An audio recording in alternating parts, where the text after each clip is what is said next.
जीव विज्ञान की इस पाठशाला में आपका एक बार पुनः स्वागत है।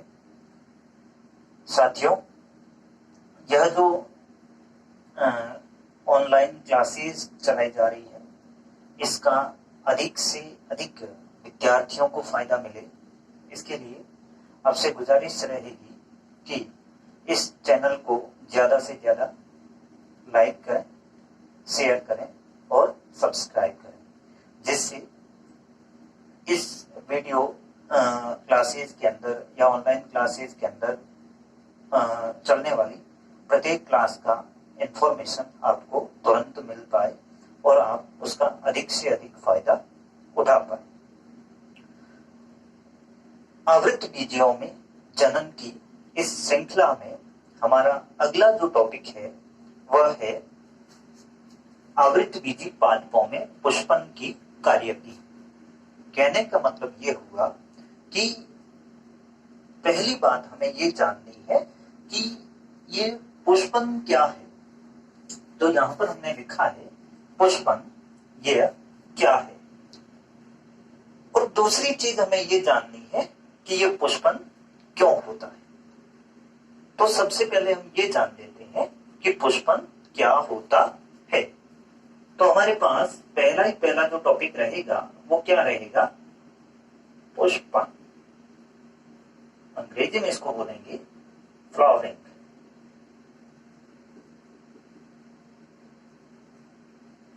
देखिए, तमाम आवृत्त बीजी पादपों का एक लाक्षणिक गुण होता है। क्या होता है? लाक्षणिक गुण होता है कि उसके जीवन काल में कम से कम एक बार पुष्प अवश्य लगेंगी। तमाम आवृत्त बीजी पादपों का एक लाक्षणिक गुण होता है कि उनमें जीवन में कम से कम एक बार पुष्प अवश्य लगेंगे। इस प्रोसेस को, पुष्प लगने की क्रिया को क्या कहते हैं? पुष्पन कहते हैं। जैसा कि उदाहरण के तौर पर मैं आपको एक फ्लावरिंग प्लांट दिखाता हूं। ये एक फ्लावरिंग प्लांट है जो कि एपोसाइनेसी कुल का एक सदस्य है, जिसका बॉटेनिकल नेम कैलोट्रोपिस प्रोसेरा है और हमारी भाषा में, सामान्य भाषा में इसको आक नाम से जाना जाता है। यह पादप हमारा यहाँ का स्थलीय पादप है, जिसको हम आसानी से प्राप्त कर सकते हैं, देख सकते हैं। जो वीडियो में दिखाया जा रहा है इसको आप प्रैक्टिकली घर बैठकर भी देख सकते हैं। साथियों, हमें यह जानना है कि यहाँ पर हम देख रहे हैं कि यह एक इसका प्रारोशीर्ष का भाग है, जो कि कायिक कलिका जो है वो वृद्धि करके इसके प्रारोशीर्ष को आगे बढ़ाए जा रही है। और यह प्रारोशीर्ष जो है, इसके ऊपर क्या लग रही है? पत्तियां लग रही है। लेकिन यहां पर हम देख रहे हैं कि इस प्रारोह शीर्ष से एक अलग प्रकार की टहनी निकल रही है। ये हम देख पा रहे हैं। इस शाखा के ऊपर यदि हम देखें तो एक भी पत्ती लगी हुई नहीं है। इस शाखा के ऊपर एक भी पत्ती नहीं है। सभी के सभी क्या लगे हुए हैं? पुष्प लगे हुए हैं। और ये पुष्प जो है, ये हम देख पा रहे हैं कि अनेक पुष्प एक साथ में लगे हुए हैं। लेकिन ये पुष्प लगने के बाद में यह शाखा आगे की तरफ वृद्धि नहीं करती है। एक चीज हमने पहले ही जान ली थी कि जब कायिक कलिका जो है वो रूपांतरित होकर उसके ऊपर यदि पुष्प लगने प्रारंभ हो जाए तो वह पुष्पावली वृंत कहलाती है। तो इसका मतलब ये हुआ कि अब ये ब्रांच जो आपको दिखाई दे रही है ये पेडंकल है, पुष्पावली वृंत है। और हमने ये भी कहा था कि पुष्पावली वृंत के ऊपर पुष्प क्रम लगता है, अर्थात अनेक पुष्प जो है विभिन्न व्यवस्था क्रमों के अंदर लगते हैं। आवृत्त बीजी पादपों के अंदर कुल मिला के 3 प्रकार के पुष्प क्रम पाए जाते हैं। असीमाक्षी पुष्प क्रम, या दूसरा जो प्रोसेस प्रक्रिया है पुष्प क्रम की उसको कहते हैं ससीमाक्षी पुष्प क्रम। और तीसरा जो होता है वो कुछ विशिष्ट प्रकार के पुष्प क्रम होते हैं। तो हम उन पुष्प क्रमों के बारे में जानकारी अब यहाँ पर इस क्लास के अंदर नहीं लेंगे। एक अभी आगे कोई अलग सी वीडियो बनाकर उसको बताया जाएगा। इस पादप के अंदर यदि हम देखें तो बहुशाखी ससीमाक्षी प्रकार का पुष्प क्रम पाया जाता है। हमें ये नहीं जानना कि इसके अंदर कौन से प्रकार का पुष्प क्रम पाया जाता है। हमें ये जानना है कि इस पादप के अंदर ऐसा क्या हुआ जिसके कारण ये जो कायिक कलिका है जिसके ऊपर पत्तियां लग रही थी, अचानक इसमें ऐसा क्या हुआ कि यह इस पुष्पावली वृंत में रूपांतरित हो गया और ये पुष्पावली वृंत के ऊपर अब पत्तियां न लगकर पुष्प लगने शुरू हो गए। इस चीज को हमें इस वीडियो सेशन के अंदर जानना है। ऐसा क्या होता है आवृतबीजी पादपों में जिसके कारण कि उनके ऊपर अचानक से जो कलिका है उसके ऊपर पत्तियां लगना बंद हो जाती है और पुष्प लगने शुरू हो जाते हैं। देखिएगा साथियों, इस क्लास के अंदर हम ये जानेंगे कि क्या सभी आवृतबीजी पादपों के अंदर एक ही समय पर या एक ही प्रकार से पुष्पन होता है, तो हमारा आंसर रहेगा नहीं। देखेंगे तो इसका मतलब क्या हुआ कि आवृतबीजी पादपों में पुष्पन जो है वो दो प्रकार से होता है। दो प्रकार से कैसे जानेंगे कि कुछ पौधे ऐसे होते हैं जैसे सामान्यतः हमने एक वर्षीय पौधों के अंदर देखा है कि उनके जीवन काल में केवल एक बार पुष्प लगता है पूरे जीवन काल में। अब जीवन काल का मतलब ये हुआ यदि हम उस पादप के व्यक्तिगत पादप के जीवन की बात करें, उसकी ऑन्टोजेनी की बात करें या व्यक्तिवृत्त परिवर्धन की बात करें, तो उसका व्यक्तिवृत्तीय परिवर्धन जो है दो प्रावस्थाओं में पूर्ण होता है। चाहे आप किसी भी जीव की बात कर लें, व्यक्तिवृत्तीय परिवर्धन जो है वो सामान्यतः दो प्रावस्थाओं में पूर्ण होता है। उसकी पहली प्रावस्था क्या होती है? कायिक प्रावस्था, कायिक प्रावस्था। और दूसरा जो प्रावस्था होती है इसको कहते हैं जनन प्रावस्था।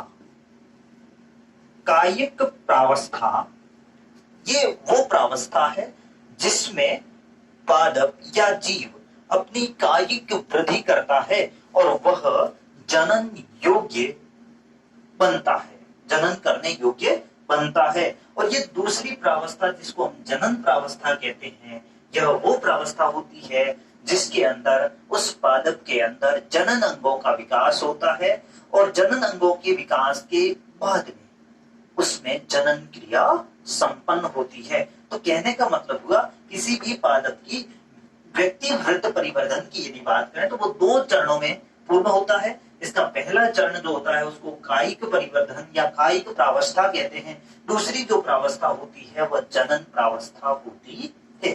क्या सभी आवृतबीजी पादपों में एक ही तरीके से जनन प्रावस्था आती है या अलग अलग तरीके से? तो इसमें भी हमारा उत्तर रहना चाहिए कि अलग अलग तरीके से जनन प्रावस्था आती है।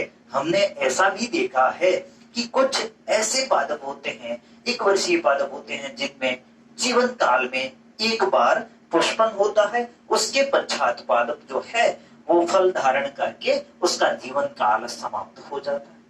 जबकि कुछ पादप हमने ऐसे देखे हैं जो बहुवर्षीय पादप है, इनके अंदर पुष्पन की क्रिया जो है प्रति वर्ष उसमें पुष्पन होता रहता है, उनके ऊपर फल लगते रहते हैं।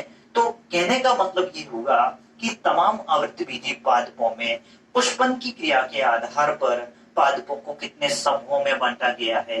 दो समूहों में बांटा गया है। पहले प्रकार के जो पादप होते हैं वो पादप कौन से होते हैं? उनको हम कहते हैं एक फलनी पादप। क्या नाम रहेगा? एक फलनी पादप, या अंग्रेजी भाषा में बोले तो मोनोकार्पिक प्लांट्स। क्या नाम रहेगा? Monocarpic plants. ये वो पादप है जिनके संपूर्ण जीवन काल के दौरान केवल एक बार पुष्पन होता है। पूरे जीवन काल के दौरान केवल एक बार पुष्पन होता है।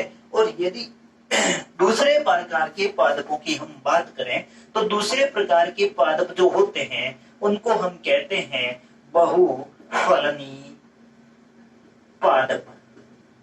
क्या रहेगा? बहुफलनी पादप, जिनको हम कहते हैं पॉलीकार्पिक प्लांट्स। क्या नाम रहेगा? Polycarpic plants. मतलब ऐसे पादप जिनके अंदर एक निश्चित समयावधि में प्रतिवर्ष पुष्पन की क्रिया होती है, पुष्प लगते हैं, ऐसे पादपों को हम क्या कहते हैं? बहुफलनी पादप कहते हैं। तो हमने ये जाना कि आवृतबीजी पादपों में पुष्पन की क्रिया जो है या तो संपूर्ण जीवन काल में एक बार हो सकती है या फिर जीवन काल में बार बार देखने को मिल सकती है। यदि किसी पादप के अंदर केवल एक बार पुष्पन होता है तो ऐसे पादपों को हम एक फलनी पादप या मोनोकार्पिक प्लांट्स कहते हैं। यदि उनके अंदर पुष्पन की क्रिया बार बार होती है तो ऐसे पादपों को हम बहुफलनी पादप या पॉलीकार्पिक प्लांट्स बोलते हैं। हमें यह जानना था कि इनके अंदर मोनोकार्पिक के अंदर या पॉलीकार्पिक के अंदर ये पुष्पन होता क्यों है।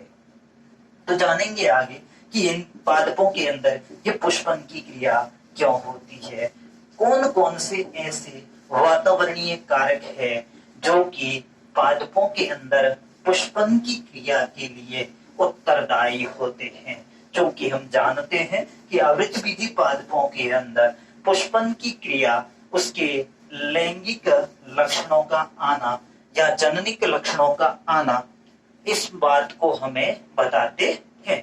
यह एक उनका लाक्षणिक गुणधर्म है।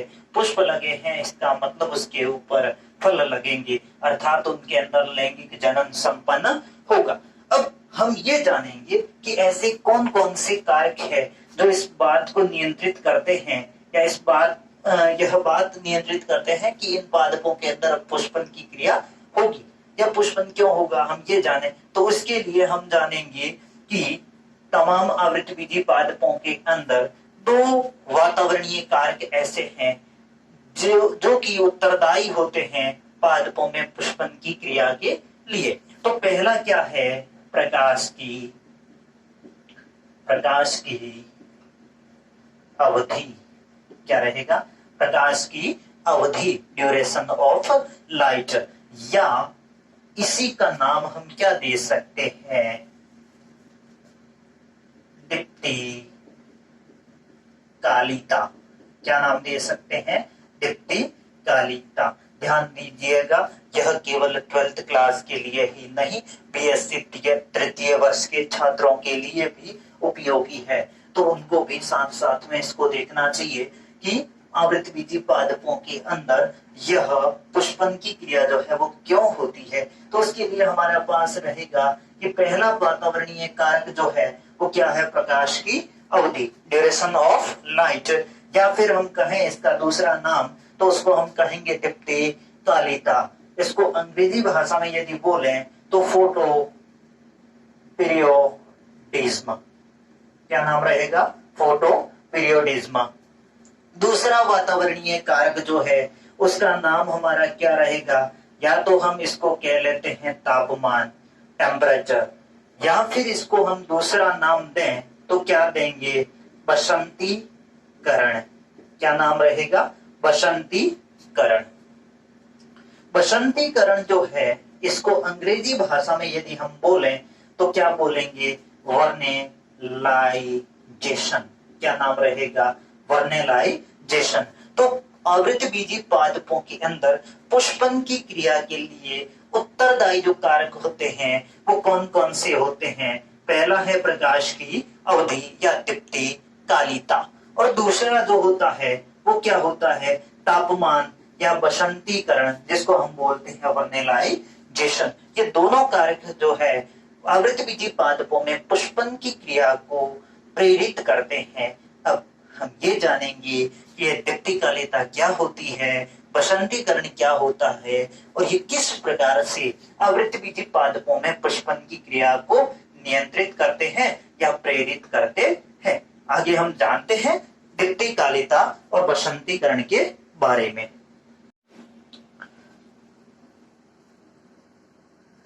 हाँ, तो विद्यार्थियों, हमने अभी देखा था कि पादपों के अंदर पुष्पन की क्रिया को दो कारक नियंत्रित करते हैं। पहला प्रकाश की अवधि या दीप्ति कालिता, जिसको फोटो पीरियोडिज्म कहते हैं, और दूसरा जो है वो तापमान या बसंतीकरण, जिसको हमने वर्नेलाइजेशन बोला था। तो हम जानेंगे कि दीप्तिकालिता क्या है, दीप्तिकालिता या फोटो पीरियोडिज्म क्या है। इस दीप्तिकालिता से संबंधित जितने जितने प्रश्न हमारे सामने आने वाले हैं या जिन टॉपिक्स से हमें गुजरना है, वो तमाम टॉपिक्स जो है वो मैंने एक तरफ लिख दिए हैं। जानते हैं, सबसे पहला मैंने लिखा है क्या है, मतलब दीप्तिकालिता क्या है। दूसरा लिखा खोज, इसको किसने और कब खोजा। तीसरा क्रांतिक प्रदीप्ति काल क्या है। चौथा दीप्ति काल के प्रकार कौन कौन से हैं। पांचवा दीप्तिकालीन प्रेरण क्या है।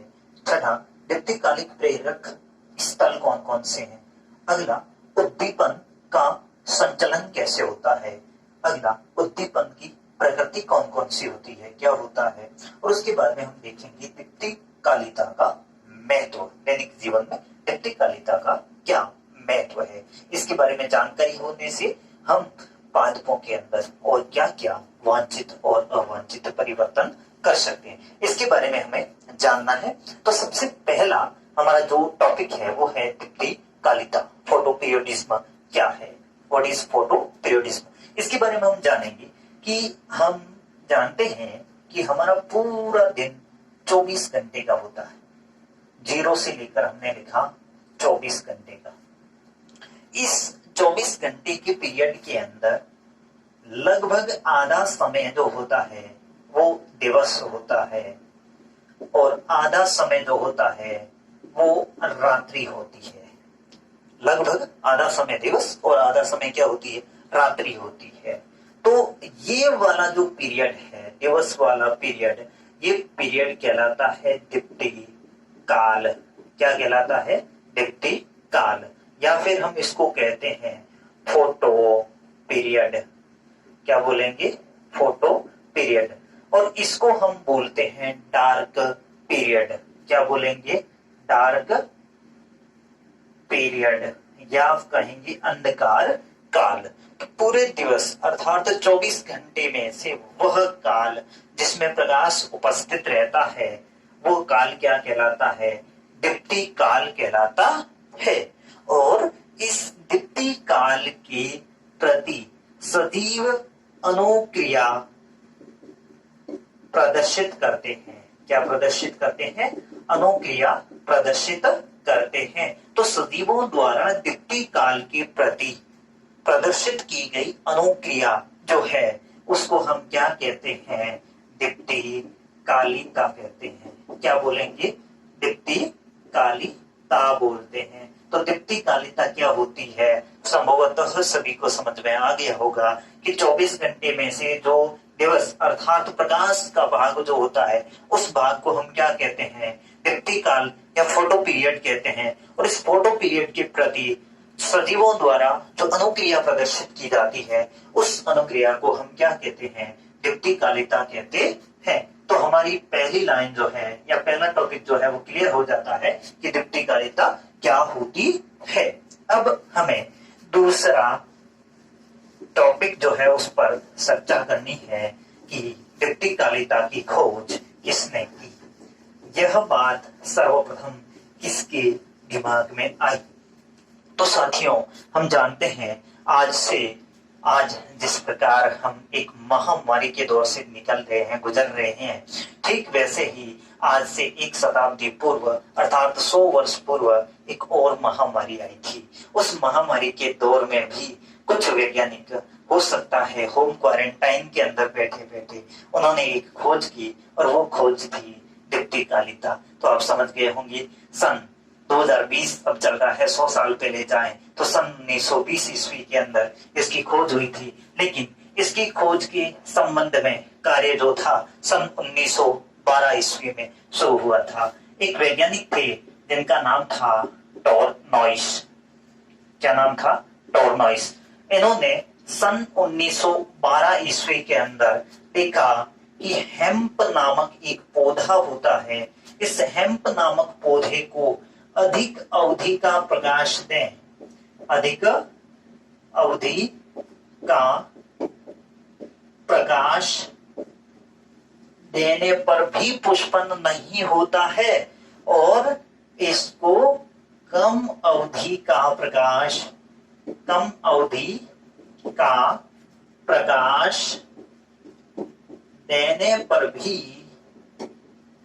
भी पुष्पन नहीं होता है। ये बात किसने देखी?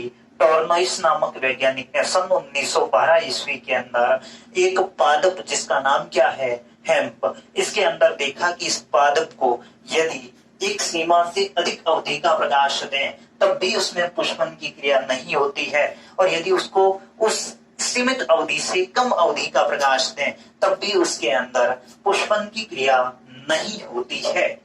दूसरे वैज्ञानिक आए इससे 1 साल बाद, जिनका नाम था क्लेब्स। क्या नाम था? क्लेब्स नामक वैज्ञानिक सन 1913 ईस्वी के अंदर आए।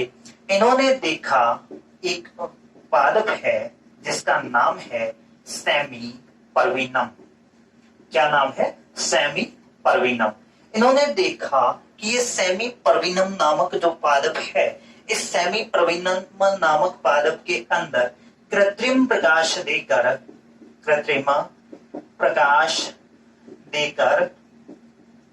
पुष्पन को प्रेरित किया जा सकता है। क्या था कि इस पादप को कृत्रिम तरीके से प्रकाश देकर इसमें कृत्रिम तरीके से पुष्पन को प्रेरित किया जा सकता है। ये बात किसने देखी? क्लेब्स नामक वैज्ञानिक ने सन 1913 ईस्वी के अंदर ये बात देखी, या ये प्रयोग उन्होंने किया। अभी तक इनके दिमाग में ये बात नहीं आई थी कि इसमें ऐसा क्यों है कि मैं एक पादप को अधिक प्रकाश दे रहा हूं तब भी पुष्पन नहीं हो रहा, उसको कम प्रकाश दे रहा हूं तब भी पुष्पन नहीं हो रहा, और ये कृत्रिम प्रकाश देकर उसमें पुष्पन को प्रेरित कर रहा है। लेकिन किसी के दिमाग में ये बात नहीं आ रही कि इसके लिए उत्तरदायी कौन है। इसका मतलब इनको डिप्टीकालिता की खोज से संबंधित नहीं रख सकते। हाँ, तो तीसरा जो है, इसके अंदर डिप्टीकालिता की खोज से संबंधित यदि हम बात करें तो सन 1920 ईस्वी के अंदर एक वैज्ञानिक हुए, 2 वैज्ञानिक थे अमेरिका के अंदर 2 वैज्ञानिक हुए। पहले वैज्ञानिक थे जिनका नाम था W. गार्नर, तथा दूसरे वैज्ञानिक थे जिनका नाम था H.A. एलार्ड। जब विश्व एक भयंकर महामारी से गुजर रहा था, जैसे कि अभी हम गुजर रहे हैं, ठीक वैसे ही विश्व सन 1920 ईस्वी के अंदर भी एक भयंकर महामारी से गुजर रहा था।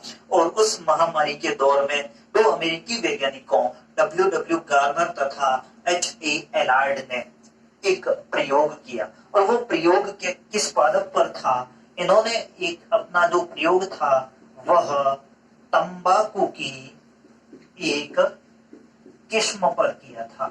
तंबाकू की अनेक किस्में, तंबाकू जिसको हम कहते हैं निकोटियाना टोबैकम, इसका बॉटेनिकल नाम है। इस पादप की एक किस्म है जिसका नाम है मैरीलैंड मैमथ।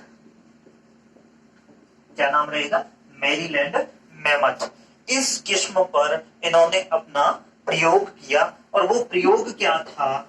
ये वैज्ञानिक देखते हैं कि इस मैरीलैंड मैमथ नामक किस्म में तंबाकू की अन्य किस्मों की भांति बसंत ऋतु में बोने पर ग्रीष्म ऋतु में पुष्पन नहीं होता है।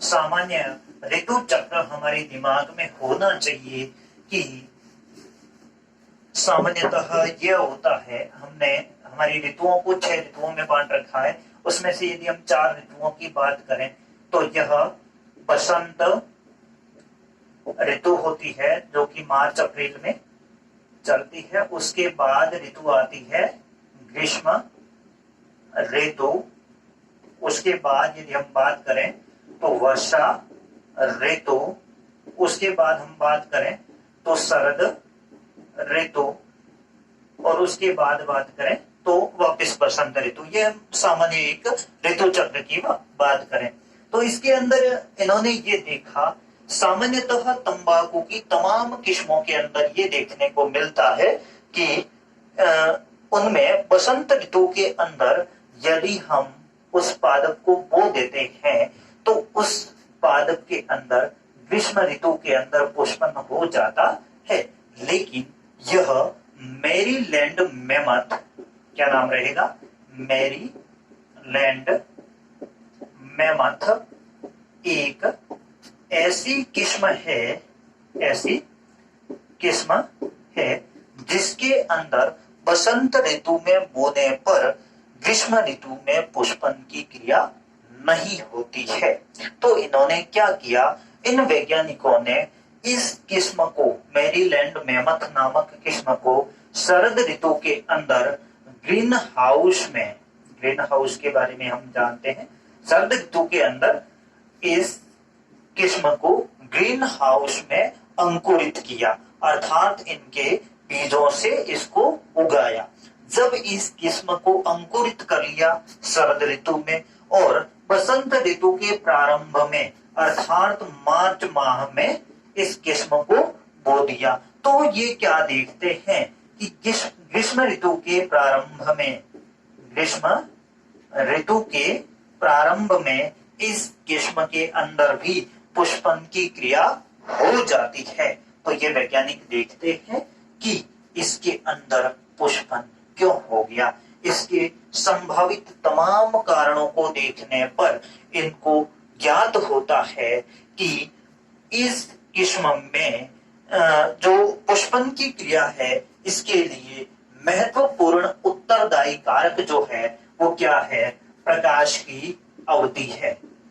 क्या है, प्रकाश की अवधि है, अर्थात क्या है, दीप्ति काल है। इसके लिए कौन उत्तरदायी है, प्रकाश की अवधि अर्थात दीप्ति काल जो है वह इस पादप के अंदर पुष्पन की क्रिया हेतु उत्तरदायी कारक है। तो इसके अंदर जब इन्होंने यह चीज इनके दिमाग में आई तो इन्होंने ये दीप्ति कालिता शब्द प्रतिपादित किया या यह संकल्पना हमें दी। अतः हम कहेंगे कि दीप्ति कालिता की खोज करने वाले वैज्ञानिक कौन है, तो W.W. गार्नर तथा H.A. एलार्ड नामक वैज्ञानिकों ने तंबाकू की एक किस्म मैरीलैंड मेमथ में सन 1920 ईस्वी में दीप्ति कालिता की खोज की थी। उसके बाद में हमारा अगला जो टॉपिक आता है वो टॉपिक क्या है, क्रांतिक प्रदीप्ति काल।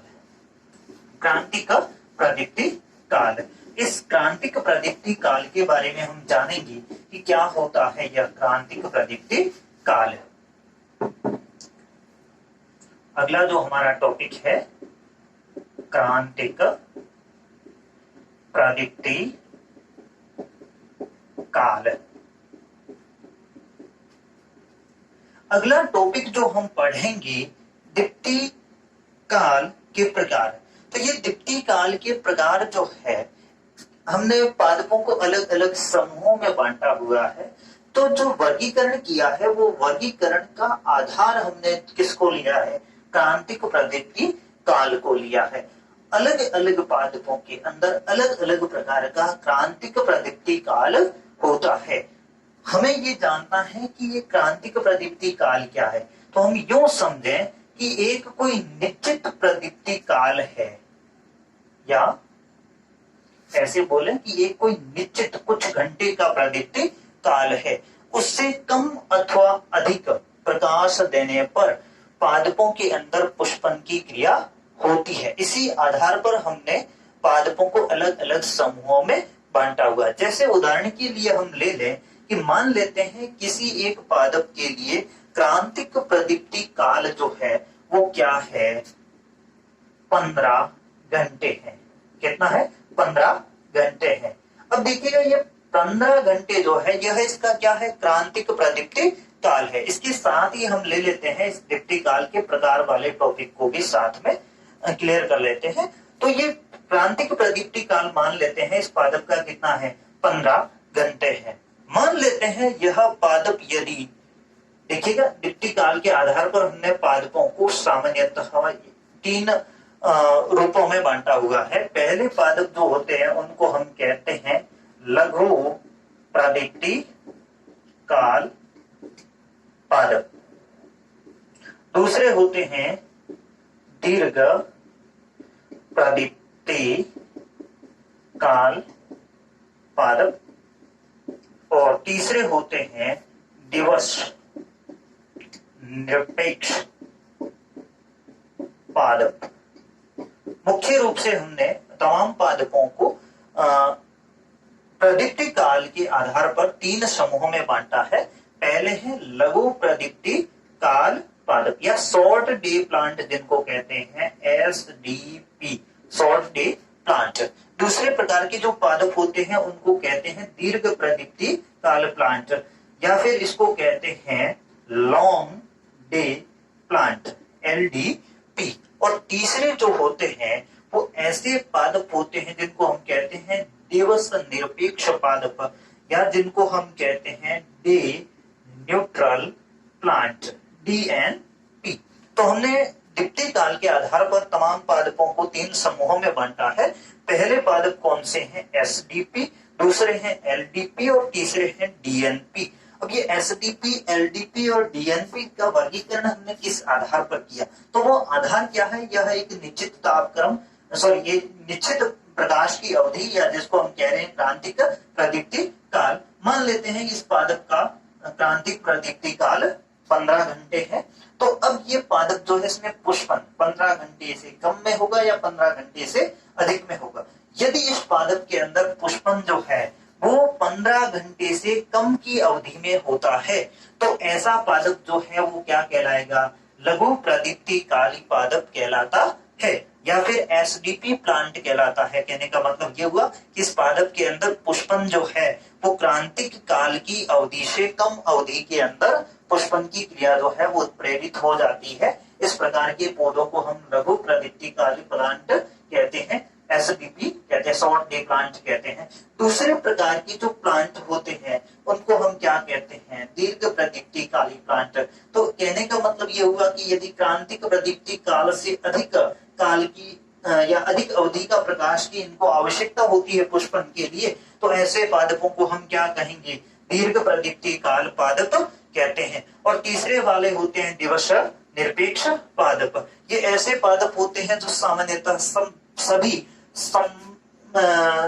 सभी संभावित प्रदीप्ति कालों के अंदर अपना पुष्पन की क्रिया जो है उसको सुचारू रूप से संचालित कर सकते हैं, या इनके अंदर उत्प्रेरित हो सकती है। तो ऐसे पादप जो है वो क्या कहलाते हैं, दिवस निरपेक्ष पादप कहलाते हैं। सामान्यतः हमने पादपों को 3 समूहों के अंदर बांट दिया, SDP, LDP और DNP, इस आधार पर प्रदीप्ति काल के आधार पर। अब ये जो लघु प्रदीप्ति काली पादप जो होते हैं इनको हम क्या कहते हैं, दीर्घ रात्रि पादप भी कहते हैं, दीर्घ रात्रि पादप। दीर्घ रात्रि पादप मतलब दिन जो है, पूरे दिन का जो 24 घंटे है, 24 घंटे में से एक समय हमने बोला प्रदीप्ति काल, दूसरा समय जो बोला प्रदीप्ति काल कह लो या दीप्ति काल कह लो, एक ही बात हुई। और दूसरा जो समय हमने बोला अंधकार काल बोला। अब जिस पादप के लिए प्रदीप्ति काल छोटा होगा उसके लिए अंधकार का समय या रात्रि का समय कितना होगा, अधिक होगा, तो वो क्या कहलाए, दीर्घ रात्रिकालीन पादप भी कहलाते हैं। दूसरे पादप वो जो कि दीर्घ प्रदीप्ति काल पादप है। अब दीर्घ प्रदीप्ति काल पादप मतलब उसके लिए प्रदीप्ति काल या दीप्ति काल जो है उसका समय अधिक है, तो ऐसे पादप जो है वो लघु रात्रि पादप भी कहलाते हैं। तो ये हमने वर्गीकरण देखा कि इसका दीप्ति काल के आधार पर पादपों का वर्गीकरण SDP, LDP और DNP। आगे हमें क्या देखना है, दीप्तिकालिक प्रेरण। ये दीप्तिकालिक प्रेरण क्या होता है, दीप्तिकालिक प्रेरण तथा दीप्तिकालिक प्रेरण स्थल दोनों को हम एक साथ में देखेंगे। ध्यान से देखेंगे, प्रेरण शब्द का मतलब होता है प्रेरित होना। प्रेरण शब्द जो होता है इसका मतलब होता है प्रेरित होना। दीप्ति काल के कारण या दिन की या प्रकाश की अवधि के कारण कुछ प्रेरित होता है। अब प्रेरित क्या होता है इसके बारे में हम जानते हैं, और कहां पर प्रेरित होता है इसके बारे में हम जानते हैं। जैसे कि हम एक सामान्यतः यह एक फ्लावरिंग प्लांट बनाते हैं, एक पौधा बनाते हैं। ये हमने इसकी पत्ती बना दी और ये यहाँ पर भी पत्ती बना दी और इधर भी पत्ती बना दी, यहाँ पर हमने ये पुष्प बना दिया। हम इसी जो मुख्य अक्ष है इसी को हम क्या मान रहे हैं, पुष्पावली वृंत मान रहे हैं, क्योंकि इसका रूपांतरण हो गया। हमें ये जानना है कि इसका रूपांतरण हो क्यों गया, और रूपांतरण होने के लिए उत्तरदायी कौन था, दीप्ति काल था, ये हमें समझ में आ रहा है। लेकिन इस पादप, पूरे पादप के अंदर से कौन सा भाग ऐसा है जो कि इस रूपांतरण के लिए उत्तरदायी होता है, या फिर यूं कहें कि ये दीप्ति कालिक प्रेरण जो होता है, ये एक प्रेरित करने की जो प्रक्रिया है, ये प्रक्रिया पादप के किस हिस्से में संपन्न होती है। तो हम जानेंगे कि यह प्रक्रिया जो है ये पादप के दो हिस्सों में संपन्न होती है। एक तो होती है पत्ती के अंदर, कहां पर होती है, पत्ती के अंदर, और दूसरा होता है कायिक कलिका के अंदर, जो कि पत्ती के कक्ष में कक्षस्थ कलिका जो विकसित हो रही होती है, उस कक्षस्थ कलिका के अंदर भी यह क्रिया जो है यह हो सकती है। तो सीधी सी बात ये हुई कि हम क्या बोलेंगे कि दीप्ति कालिक प्रेरण स्थल कौन से होते हैं पादप के अंदर, पत्ती और कायिक कलिका होते हैं। यह बात किसने बताई, एक वैज्ञानिक थे जिनका नाम था नोट।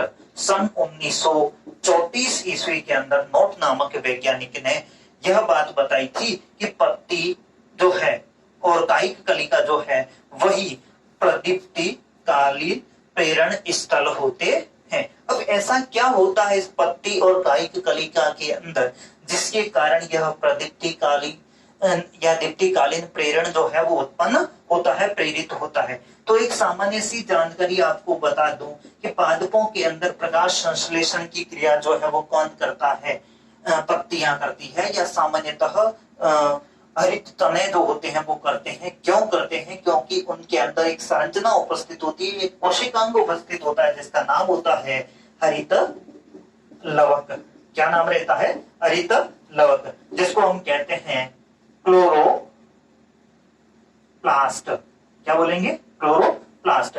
ये क्लोरोप्लास्ट जो है इसकी जो भित्ति होती है या इसकी बाह्य झिल्ली जो होती है, कोशिका झिल्ली, क्लोरोप्लास्ट की जो झिल्ली है, उस क्लोरोप्लास्ट की झिल्ली के अंदर क्या उपस्थित होते हैं, कुछ वर्णक उपस्थित होते हैं। इन वर्णकों का नाम होता है फाइटोक्रोम। क्या नाम होता है, फाइटोक्रोम। फाइटोक्रोम जो होता है ये दो प्रकार का होता है। कौन कौन सा होता है, एक फाइटोक्रोम 660 होता है, दूसरा फाइटोक्रोम जो है वह 700 होता है। अब ये 660 और 700 क्या है इसके बारे में भी हम जानेंगे। ये तरंग दैर्ध्य होता है प्रकाश का। ये फाइटोक्रोम जो होता है 660 तरंग दैर्ध्य जो होता है उसको ग्रहण करता है, और दूसरा जो होता है वो 730 तरंग दैर्ध्य के प्रकाश को ग्रहण करता है।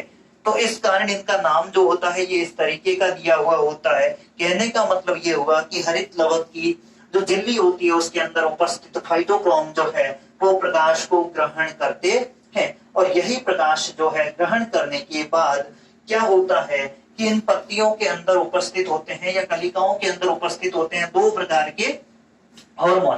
पहले प्रकार का हार्मोन जो होता है उसका नाम होता है जिब्रेलिन हार्मोन। क्या नाम रहता है, जिब्रेलिन हार्मोन। और दूसरे प्रकार का हार्मोन होता है जिसका नाम होता है एंथेसिन हार्मोन। एंथेसिन हार्मोन, जिब्रेलिन हार्मोन तथा एंथेसिन हार्मोन कहां पर उपस्थित है, इन पत्तियों के अंदर या इन कक्षस्थ कलिकाओं के अंदर उपस्थित होते हैं। ये हार्मोन जो है ये इस प्रकाश की उपस्थिति के अंदर दोनों हार्मोन आपस में मिल जाते हैं और एक मिलकर एक विचित्र या एक नए हार्मोन का निर्माण करते हैं जिसका नाम होता है फ्लोरिजन हार्मोन। क्या नाम रहता है, फ्लोरिजन हार्मोन।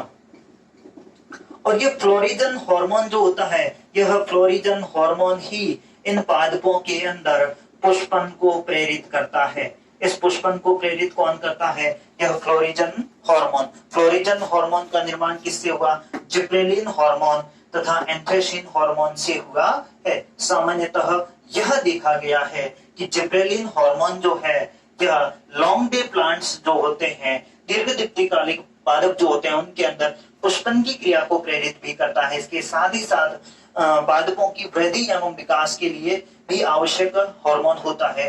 जबकि दूसरा हार्मोन जो होता है एंथ्रेसिन, यह लॉन्ग डे प्लांट्स जो होते हैं उनके अंदर पुष्पन की क्रिया को प्रेरित करता है। लेकिन जब ये दोनों हार्मोन आपस में मिल जाते हैं तो मिलने से एक नया हार्मोन बना, जिसका नाम क्या है? Florigen hormone. और ये फ्लोरिजन हार्मोन ही इन पादपों के अंदर पुष्पन की क्रिया को प्रेरित करता है। अब ये बात समझ में आई कि ये फ्लोरिजन हार्मोन कहां पर बना है? इन पत्तियों के अंदर निर्मित हुआ है। पत्तियों के अंदर निर्मित हुआ फ्लोरिजन हार्मोन यहां से इस मैसेज को लेकर कहां तक जाएगा?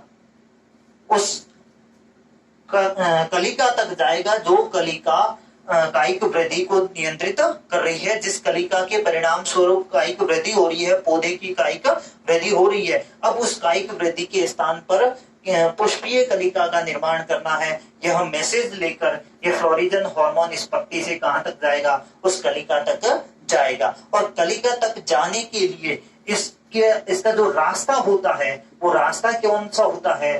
फ्लोएम उत्तक होता है। कौन होता है? फ्लोएम उत्तक। एक बात आपको और बता दूं, प्रकाश संश्लेषण की क्रिया भी कहां पर होती है? पत्ती के अंदर होती है। और जो भोजन निर्मित होता है वो भी पादप के विभिन्न अंगों तक फ्लोएम उत्तक से होते हुए जाता है। और यह फ्लोरिजन हार्मोन भी विभिन्न अंगों तक जाता है। लेकिन यह जो उद्दीपन है, यह उद्दीपन जो है, यह उद्दीपन प्रकाश संश्लेषण में निर्मित भोजन से पृथक रूप से जाता है। कहने का मतलब ये हुआ कि भोजन की गति अलग होती है, इसकी गति अलग होती है। अर्थात अगला जो हमारा टॉपिक है वो क्या है? उद्दीपन का संचलन। मतलब इस उद्दीपन का संचलन कैसे होता है, यहां से यहां तक ये कैसे पहुंचता है। हमने एक चीज तो जान ली कि ये फ्लोएम उत्तकों से होते हुए पहुंचता है, लेकिन यहां से यहां तक जाने में इसको कितना समय लगता होगा, इन सारी चीजों के बारे में हम आगे देखते हैं। उद्दीपन का संचलन और उद्दीपन की प्रकृति। और अगला जो टॉपिक है वो हमारा क्या रहेगा?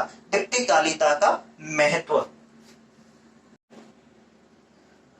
हाँ, तो नेक्स्ट टॉपिक जो है हमारा वो क्या है? उद्दीपन का संचलन। उद्दीपन का संचलन का मतलब ये हुआ कि पत्ती के अंदर निर्मित जो इंफॉर्मेशन है या फ्लोरिजन हार्मोन है, वो फ्लोरिजन हार्मोन संबंधित पुष्पीय कलिका तक कैसे पहुंचता है। और पहुंचता है, वहां तक पहुंचता है, इसका मतलब ये हुआ कि उसको हम क्या कह रहे हैं? उद्दीपन का संचलन कहते हैं। वो जो आदेश या जो वो इंफॉर्मेशन है वो पत्ती से संबंधित पुष्पीय कलिका तक पहुंचती है। अब हम जानेंगे कि ये कैसे पहुंचती है। तो हमने अभी जाना था कि ये किस उत्तक के द्वारा जाती है? फ्लोएम उत्तक के द्वारा। किस उत्तक के द्वारा जाती है? फ्लोएम उत्तक के द्वारा जाती है। तो हम कहेंगे कि साहब फ्लोएम उत्तक से भोजन भी तो जाता है। क्या भोजन के ये साथ साथ में जाता है? तो नहीं। इसका उदाहरण क्या, उत्तर क्या रहेगा? नहीं जाता, क्योंकि भोजन के पहुंचने की गति जो होती है वो क्या है? 100 सेंटीमीटर प्रति घंटा है। मतलब एक घंटे के अंदर भोजन जो है 100 सेंटीमीटर स्थानांतरित होता है।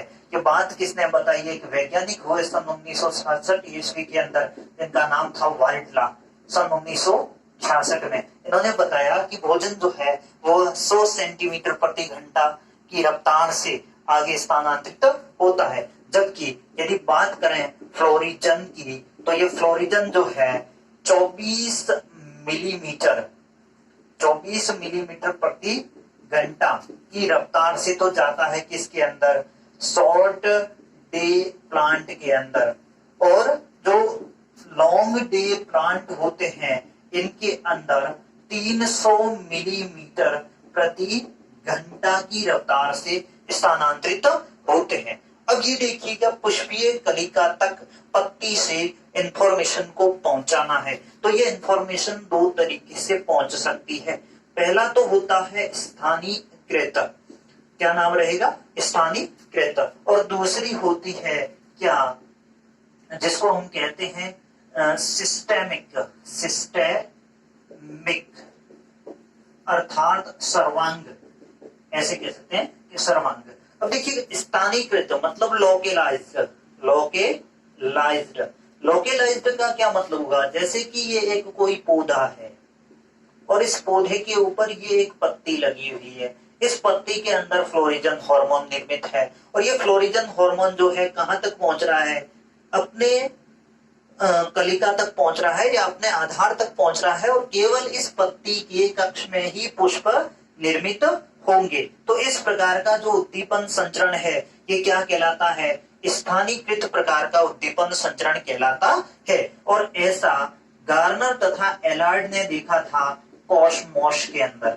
किस पादप के अंदर देखा था, कॉस्मोस नामक पादप के अंदर स्थानीकृत प्रकार का उद्दीपन संचरण देखा था। मतलब उसकी एक पत्ती के अंदर जो फ्लोरिजन हार्मोन निर्मित हुआ, उन्होंने क्या किया, समस्त पत्तियों को ढक दिया था और एक पत्ती जो है उसको खुला रखा था, उसको प्रकाश मिलने दिया और उसको निश्चित अवधि का प्रकाश मिलने पर उसी पत्ती के कक्ष में क्या निर्मित हो गया, पुष्प निर्मित हो गया। शेष जगहों पर पुष्प निर्मित नहीं हुआ था। लेकिन दूसरे प्रकार का जो हम देख रहे हैं उद्दीपन संचरण सर्वांग प्रकार का या सिस्टेमिक प्रकार का, यह सिस्टेमिक प्रकार का ऐसा संचरण जिसके अंदर मान लेते हैं कि ये पादप है, इसके अंदर केवल एक पत्ती बची हुई है, बाकी शेष पत्तियां जो है उसको हम हटा देते हैं, केवल एक ही पत्ती बची हुई है और इस पत्ती में जो फ्लोरिजन हार्मोन निर्मित होगा वो पूरे पादप के अंदर संचरित हो जाएगा। इस प्रकार का संचरण जो होता है वो सिस्टेमिक या सर्वांग प्रकार का संचरण कहलाता है। और ऐसा संचरण जो है वो किस पादप के अंदर देखा था, जेंथियम नामक पादप के अंदर देखा था। इस पादप के अंदर केवल एक पत्ती होने पर भी पूरे पादप के ऊपर पुष्प कलिका जो है, उस पुष्प कलिका के ऊपर किसका निर्माण हो जाता है, पुष्पों का निर्माण हो जाता है। तो ऐसा जो उद्दीपन संचरण है वो क्या कहलाता है, सिस्टेमिक या सर्वांग प्रकार का उद्दीपन संचलन या संचरण कहलाता है। अब देखिएगा अगला जो नाम है वो क्या लिखा हुआ है, उद्दीपन संचरण की प्रकृति जो है, एक वैज्ञानिक हुए जिनका नाम था कैजलेक जॉन। हमने पहले देखा था कि एक वैज्ञानिक थे नोट नामक वैज्ञानिक ने यह बताया था कि ये दीप्तिकालिता होता है, इसको ग्रहण करने का काम, ये प्रेरक स्थल जो होते हैं वो क्या होती है, पत्तियां होती है। उन्हीं के साथ एक वैज्ञानिक थे जिनका नाम था कैजलेक जॉन। कैजलेक जॉन नामक वैज्ञानिक सन 1936 ईस्वी, नोट के जस्ट 2 साल बाद, इन्होंने ये बात बताई कि जो पादप होते हैं उनके अंदर उद्दीपन के लिए उत्तरदायी जो पदार्थ होता है वह रासायनिक प्रकृति का होता है। किस प्रकृति का होता है, रासायनिक प्रकृति का, और उसका नाम क्या होता है, अभी हमने जाना था, फ्लोरिजन। क्या नाम होता है, फ्लोरिजन। और ये रासायनिक प्रकृति का फ्लोरिजन हार्मोन जो है यही संचालित होता है या संचरित होता है और संचरित होकर उस पादप के अंदर पुष्पन की प्रक्रिया को नियंत्रित करता है। तो अब जो ये फ्लोरिजन संचरित हो रहा है, ये संचरित हो रहा फ्लोरिजन जो है किस प्रकृति का है, रासायनिक प्रकृति का। अब देखिएगा यही पदार्थ उस उद्दीपन को नियंत्रित करता है या उस पुष्पन की क्रिया को नियंत्रित करता है। इसके लिए इन्होंने एक प्रयोग किया, इन्होंने क्या किया, ग्राफ्टिंग करवाई। एक दीर्घ दिवस या लॉन्ग डे प्लांट था जिसमें पुष्पन की अवधि के लिए अधिक प्रकाश की आवश्यकता थी और ऊपर जो रोपण किया, कलम जो लगाई, वो कलम क्या थी, ये कलम हमने पढ़ा था, इसको स्कंद बोलेंगे नीचे वाले को और ऊपर वाले को कलम बोलेंगे। कलम जो था वो शॉर्ट डे प्लांट था, एसडीपी था, और ये लॉन्ग डे प्लांट था। अब इसको प्रकाश उपलब्ध करवाया किसका, शॉर्ट डे प्लांट का। और शॉर्ट डे प्लांट का यदि प्रकाश उपलब्ध करवाओगे तो फ्लोरिजन केवल किसमें निर्मित होगा, शॉर्ट डे प्लांट में होगा, लॉन्ग डे प्लांट के अंदर नहीं होगा। और शॉर्ट डे प्लांट के अंदर जो फ्लोरिजन निर्मित हुआ वो फ्लोरिजन जो है, इस फ्लोरिजन के कारण, क्योंकि ग्राफ्टिंग हो चुकी है, दोनों पादप आपस में जुड़ चुके हैं, और जब दोनों पादप आपस में जुड़ गए तो ये फ्लोरिजन जो है यहाँ से यहाँ तक भी स्थानांतरित हो गया और इस लॉन्ग डे प्लांट के अंदर भी पुष्पन हो गया। इससे ये स्पष्ट हो गया कि इस पुष्पन की क्रिया के लिए उत्तरदायी जो पदार्थ है वो कौन सा है, फ्लोरिजन है। और यही फ्लोरिजन जो है लॉन्ग डे प्लांट के अंदर और शॉर्ट डे प्लांट दोनों के अंदर सामान्य रूप से और समान रूप से कार्य करता है, पुष्पन की क्रिया को प्रेरित करता है। अब अगला जो हमारा टॉपिक रहता है वो क्या है, दीप्तिकालिता का महत्व। दीप्तिकालिता का महत्व क्या है, इस बारे में हम जानेंगे। पहली बात जो है दीप्तिकालिता के महत्व को लेकर वो हम लेंगे कि पादप जो है, किसी एक पादप की यदि हमें दीप्तिकालिता का पता है तो उस पादप के अंदर हम क्या कर सकते हैं, हमारी इच्छा के अनुसार उसमें पुष्पन करवा सकते हैं, हमारी इच्छा के अनुसार उसे कृत्रिम रूप से प्रकाश देकर उससे हम मन चाहा उत्पादन प्राप्त कर सकते हैं। अर्थात जो 1 वर्षीय पादप है, 1 वर्षीय पादप को कृत्रिम रूप से उसकी दीप्ति काल के बराबर प्रकाश उपलब्ध करवाकर उसमें पुष्पन करवाया जा सकता है। अर्थात 1 वर्षीय पादप मतलब 4 माह, जिसका जीवन काल कितना होगा, 4 माह। तो सीधी सी बात हुई कि उसको 1 साल के अंदर कम से कम उसमें 3 बार उत्पादन करवाया जा सकता है।